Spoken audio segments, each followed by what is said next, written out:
Salut Marc, c'est Damien. Bah écoute, je voulais te faire le point suite au montage des boîtes de capture et faire un point sur le rucher de Santeny.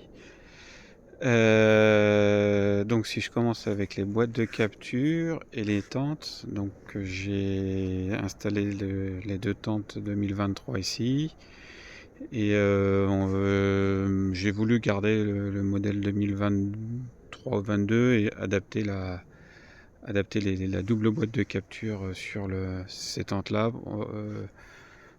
pour essayer et voir en fait s'il y a une différence entre ces deux tentes et après basculer sur la tente 2023. Le premier retour, c'est que je vois qu'effectivement les frelons montent beaucoup plus vite dans les boîtes, il n'y a pas photo. Par contre, moi, j'ai pas trop de pression frelon. J'en ai deux ici. Et même quand je viens dans la journée, ça vole pas trop, donc j'ai la chance. Ici, j'ai même zéro capture. À cette tente là qui capture un peu plus que les autres, et celle-là. Mais globalement, la pression, bah, j'ai de la chance. Moi, à Saint-Denis, c'est plutôt calme. Par contre, moi ici, c'est les moustiques. Je sais pas, cette année, j'ai beaucoup de moustiques. Mais bon, les abeilles, elles s'en fichent. Bon voilà, c'était aussi pour regarder un peu comment passaient les abeilles au travers du maillage bleu de 2023. Bon, c'est un peu la même chose que l'ancien maillage, elles sortent sans problème. Et donc bon, je confirme la super efficacité de la double boîte. Il n'y a pas photo avec une plus grande ouverture en bas. Bah si tu vois, j'en ai un frelon ici. Mais c'est vraiment très calme, hein. Chez moi, la pression cette année, je dois pas avoir trop de nids autour de moi, donc c'est bien. Oui, donc je disais, oui, la bonne ouverture en bas, là, ça fait monter les frelons beaucoup plus vite qu'avant, qu'avec la bouteille. Et bon, il reste un bout de temps quand même au fond ici. Et puis au bout d'un moment, pour essayer de s'en aller avec les abeilles, puis au bout d'un moment, ils en ont marre, ils passent par l'ouverture qui est ici, et une fois qu'ils sont dans le cône, très très vite, ils montent en haut, et puis après, ben, ils restent capturés. Ouais, on en voit un c'est toujours le même, il est ici. Le réglage ici, ça se fait vraiment très facilement. Je l'ai fait une fois, mais bon, j'y touche plus maintenant. Faut que ça touche. Les abeilles, elles sortent sans aucune difficulté. Donc pour moi, que du super plus. C'est vraiment une super évolution par rapport au système bouteille. Bon, là, j'ai gardé la bouteille. J'avoue, c'est un peu feignantise de ma part de ne pas l'avoir montée encore sur cette tente-là. Mais là, voilà, ça c'est, il n'y a pas photo. Ça marche vraiment, vraiment mieux.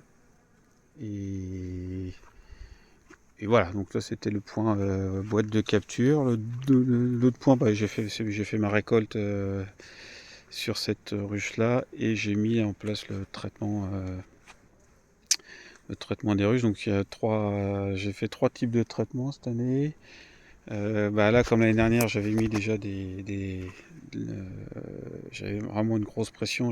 Malheureusement, après les traitements acide oxalique et glycérine, ça ne marchait pas. J'avais mis des languettes à pivard. Donc, bah, ces deux corps de ruche, ils sont aujourd'hui contaminés. Donc, je continue à traiter avec de la pivard jusqu'à ce que, parce que les cires, je peux plus les utiliser pour passer en miel. C'est pareil pour celle-là. Donc, ces deux ruches-là sont avec deux lanières à pivard. Ici, je crois que je te montre ça la prochaine. Tiens, bah, j'ai un frelon qui vient d'arriver là. On va voir ce qu'il fait. Bon, j'ai essayé de le suivre un peu. Et donc je disais sur cette tente là, sur les nouvelles ruches en fait, c'est pas des lanières, mais j'ai mis comment dire, des éponges sud-ouest, c'est un peu des spontex, imbibées d'acide oxalique et de glycérine.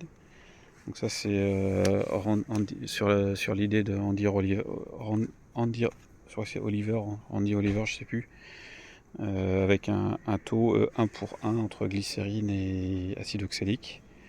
Donc tout ce qui est nouvelles ruches, je les ai traitées comme ça. C'est vraiment une éponge qui fait à peu près 17 par 15 que je glisse entre les deux corps. Et du coup les abeilles viennent dessus et puis se traitent. Alors bon, le couvain, c'est pas la meilleure solution, je sais, parce que le couvain, ça va pas dans le couvain. L'acide oxalique ne traite pas dans le couvain comme on pourrait le faire l'acide formique, mais bon, j'ai pas non plus j'ai fait un comptage varroa, j'ai très peu de varroa et je me dis que c'est des traitements qu'on laisse 20 jours et que à force, comme j'ai peu d'infestation, ça le fera. Et il est toujours là le frelon. Et sur les deux Kenyan, là je suis revenu sur les barrettes, les barrettes, les lanières acide oxalique. Ah, on les voit ici. Donc ça c'est pareil, c'est des lanières qui sont imbibées d'acide oxalique et de glycérine. Donc j'en mets, il en faut un peu plus en termes de superficie que les éponges.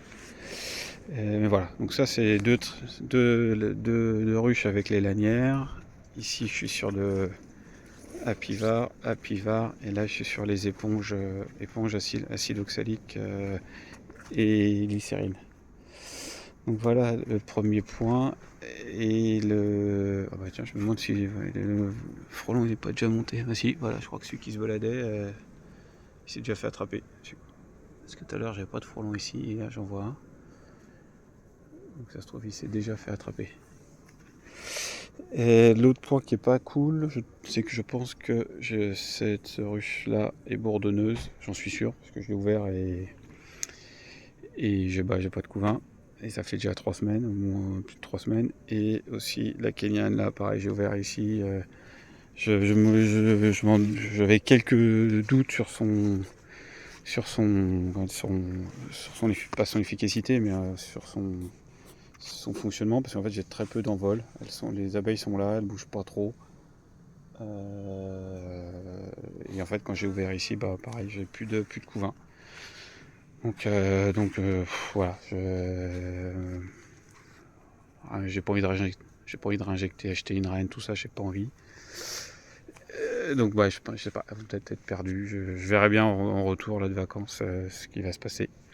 Donc tu me connais, moi j'aime pas perdre mes personnes, j'aime pas perdre mes colonies, c'est quand même du travail, hein. Enfin, c'est du plaisir, mais c'est aussi quand même beaucoup de travail à faire, et c'est dommage d'avoir des colonies comme ça qui, je sais pas pour quelle raison, celle-là elle allait super bien l'année dernière, et après un essaimage, est-ce que les reines sont pas revenues, ou je sais pas.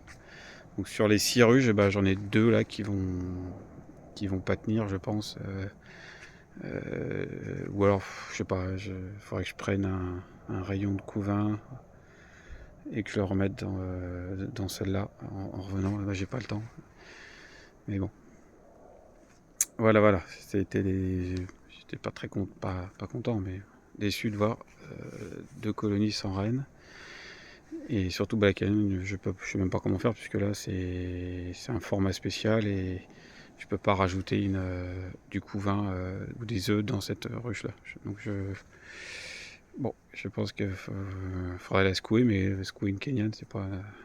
Soit il faut que j'enlève les barrettes et je les emmène quelque part pour que les abeilles se redistribuent. Je verrai ça début septembre. Voilà, écoute, je vais t'envoyer la vidéo, et la conclusion, c'est quand même que les boîtes de capture, ça marche vraiment très très bien. Et d'autant plus quand chez moi là, j'ai très peu de pression. Je peux rester plusieurs minutes sans voir de frelons. Là, j'en ai vu un tout à l'heure. Il s'est fait capturer, et donc ça, c'est moi de mon côté, c'est quelque chose qui me va bien de ne pas avoir trop de pression. Allez, sur ce, je te souhaite une bonne journée, à la prochaine, salut.